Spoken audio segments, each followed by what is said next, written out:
pu nang ne kang jin so vang lo ne tum do anang du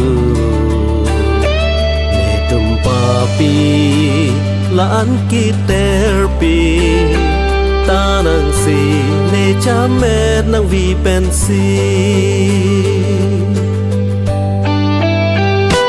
ma tha da nang kang hon ala preyun ne virun ne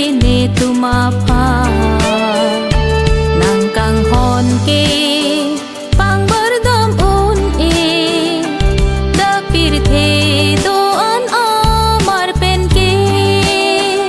sio hem pu chu lo nang pha ne tum da pir the nang so mar a rika che de pen kilun ki kan pe roji ne tum hallelujah amen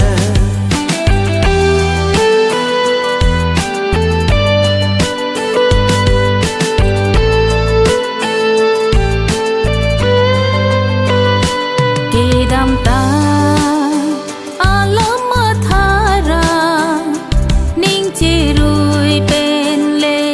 thuna papi seta ning le ter deta hem phua dum dam ra rol chona sio hem pu churo lo nang ha ne tum da pir the nang so mar a rika cher de pen kilun ki kan pe roji ne tum hallelujah amen ne tum nang so mar doan ning a rong pen ning kang sa che thanun ne pin na kang honala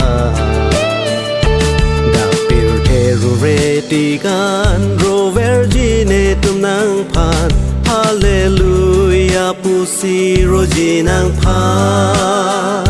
sio hem pu churo lo nang pha ne tum da pir the nang so mar a